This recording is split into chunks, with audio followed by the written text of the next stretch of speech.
Hey everyone, it's Brett Hornby here, and welcome back to my YouTube channel. I'm back in my apartment for this video on this rainy, cloudy day. So what I decided for this video, as I did it last year, so I figure why the heck I'll do it again this year, is I'll show you my NBA playoff bracket challenge. I mean, last week I made my NHL playoff bracket challenge, but just for the heck of it, let's make my NBA playoff picks for the 2021 NBA playoffs. And just put a disclaimer, I mean, I casually follow the NBA. I'm not as in close with it, obviously, with the NHL and other kind of sports. But I figured it's just fun to make a bracket challenge, see how it stacks up. I know that last year on my bracket challenge, you could say I was half right. I mean, last year I thought the Toronto Raptors were going to win it again over the Los Angeles Lakers. Well, ultimately what happened was the Los Angeles Lakers were in the finals, but they won it over the Miami Heat. So I'll bring up first we'll just go over how the play-in tournament works out, and I know that's something how the NHL may consider doing for their playoff format in the future. Not too sure how you feel it, but just added a few more games. But how the play-in tournament worked out is that you have the 7, 8 seeded teams in the regular season. They play each other in the play-in, and then you have the 9, 10 seeds play each other in another play-in. And what happens is that the winner of the 7, 8 matchup will get the 7th seed, and then the loser of that 7, 8 game, they get to play in a second chance game for the 8 seed, while the 9, 10 matchup, whoever wins that, will get to advance into the 8-seeded game for the 9-10, and then the loser is eliminated. So that's how that works for the play-in portion.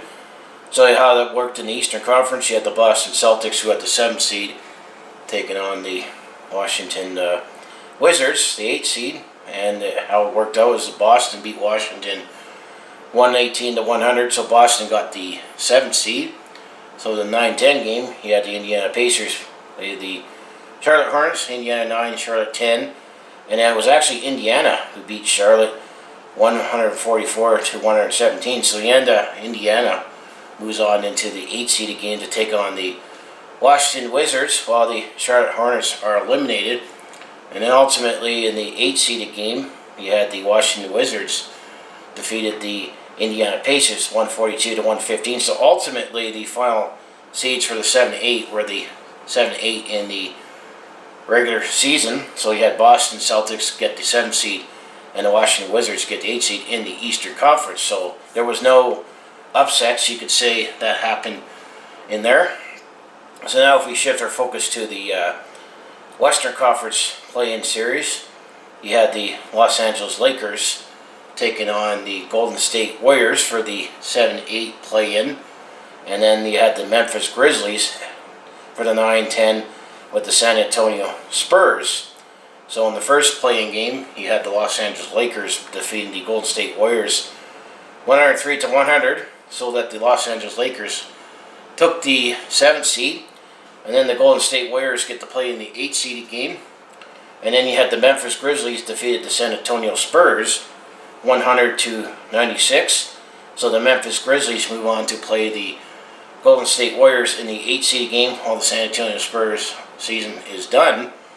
And now actually what wound up happening is you had the Memphis Grizzlies, the 9-seeded team, defeated the Golden State Warriors 117-112. So ultimately the Memphis Grizzlies went on to get into the playoffs as they were the 9th seed, so they took the 8th seed in the tournament, eliminating the Golden State Warriors. So in that case, there was something that worked right there, where you had a lower seeded team get in. I know the NHL potentially we're looking at some kind of format like that, where maybe they'll do a best of 3 if you have 7, 10, 8, 9, and play a best of 3. I know that's been thrown out there, but I'm not too sure if you would like that format.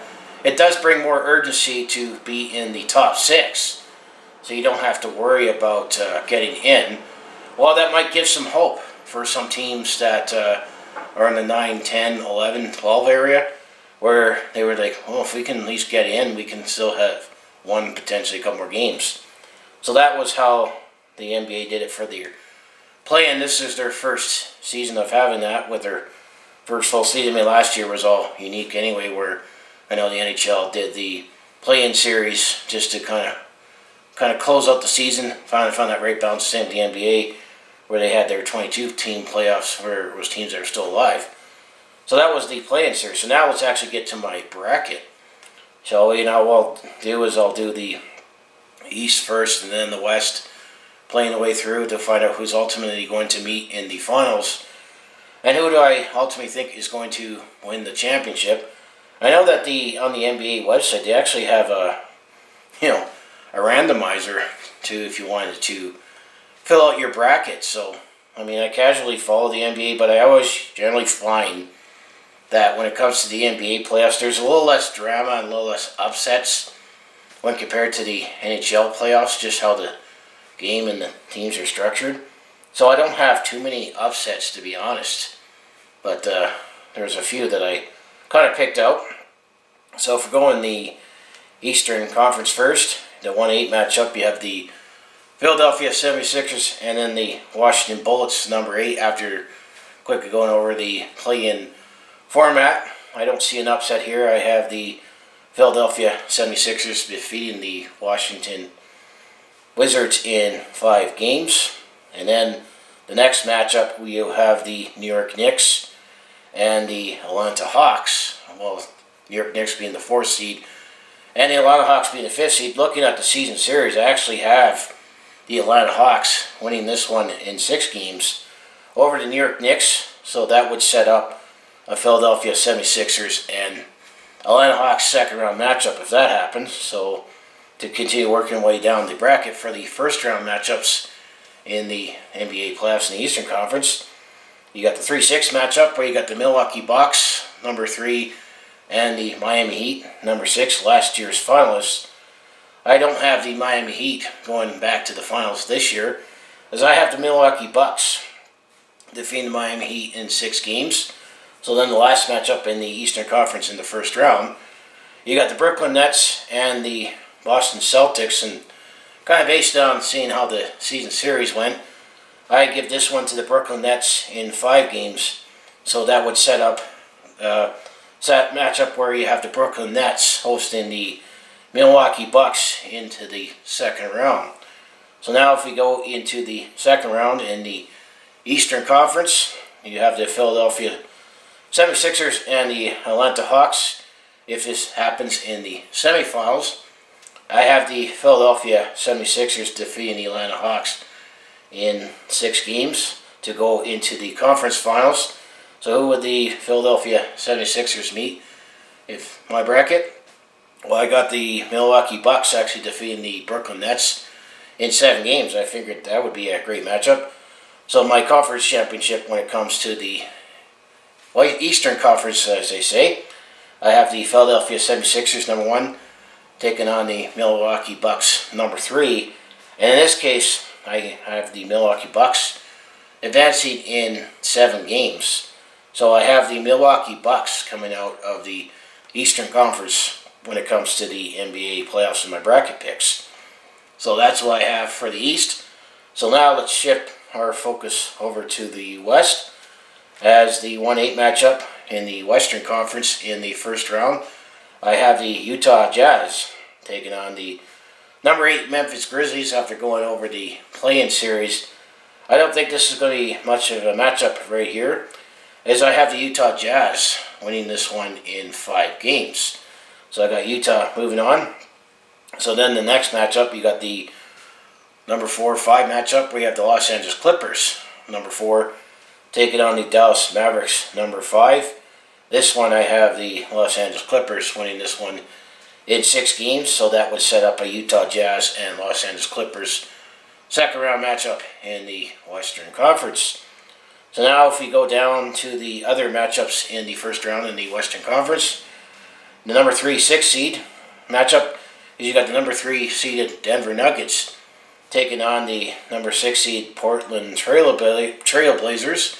And this one, I give this one to the Denver Nuggets in 6 games.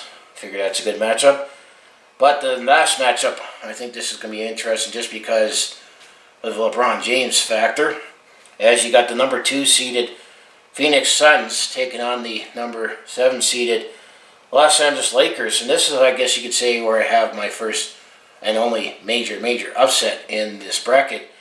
Is I actually do have the Los Angeles Lakers winning this one in 7 games. So if this happens, you'll set up a Denver Nuggets and Los Angeles Lakers second round.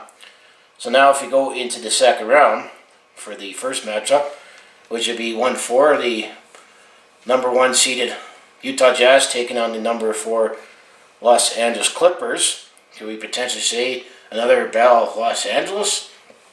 I actually do not have that happening, as I think the Utah Jazz looking like they're the best team and the best team in the league, team of destiny. I have the Utah Jazz beating the Los Angeles Clippers in the second round in 6 games.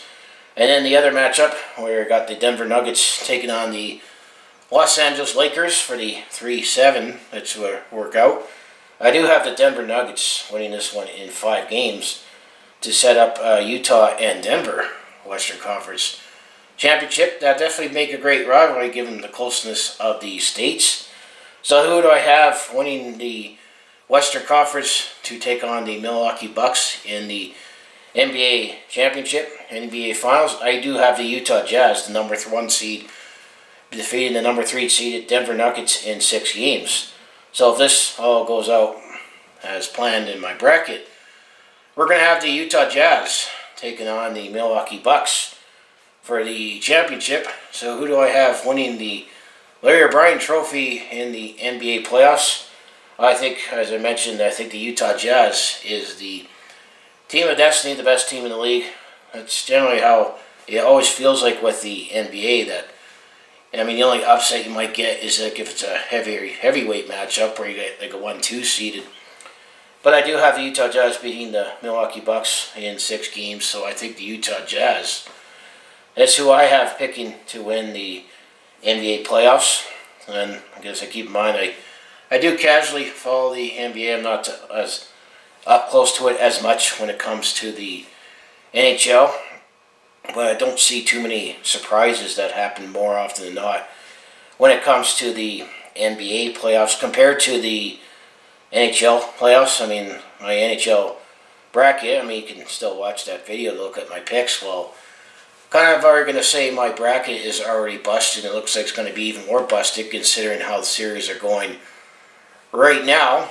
And it's just, it was a more unique circumstances when it comes to the NHL playoffs, just how it was all divisional for them. At least with the NBA, they played a 72-game season and played everybody, so it was closer to a normal season as possible, except for the Toronto Raptors, is that they were playing in Tampa Bay for much of the season, and Toronto was the only team that didn't actually get to play in their home arena, but that's because of the COVID restrictions. But what do you think of the NBA playoffs? Who do you think is going to win the championship?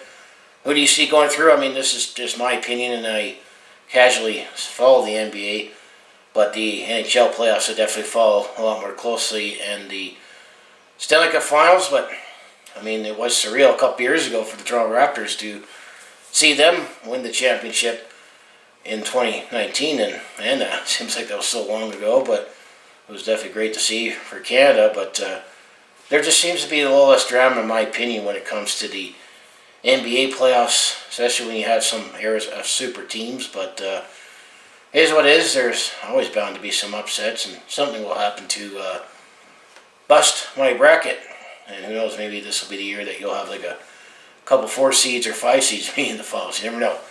So anyways, I'd like to say, if you want to follow along with this Calgary sports fan's journey, home the Flames hit and Roughnecks and Stampeders, I mostly do talk Calgary sports on my YouTube channel when I recap games or talk stories, but I do a variety of non-sports content like personal blogs, attempt at comedy, and I also do share experiences when I'm on the road or a sporting event.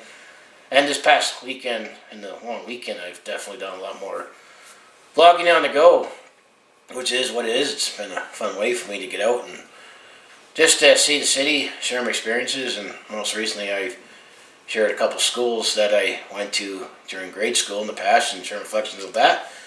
So if that all sounds like it'd be interesting to watch to follow along with this Calgary sports fan's journey, you know what you do. Just make sure you hit like and subscribe. I also have my other social media links down in the description below. So yeah, I do casually follow the NBA and definitely follow along here and there, but not as deeply as intense as hockey, as well as any other Calgary sports. But it's still fun to fill the bracket. See how it goes. I mean, you hear stories, speaking of basketball and playoffs, that with March Madness, you always hear stories of, some lady who knows absolutely nothing about sports winning the office pool of the bracket because she picks her teams based on colors or the name sounds cute or beautiful. And it always stumps the sports fan to know more than that lady, but that's always fun to just follow along. So I just want to say thanks for watching, and I'll see you in the next video.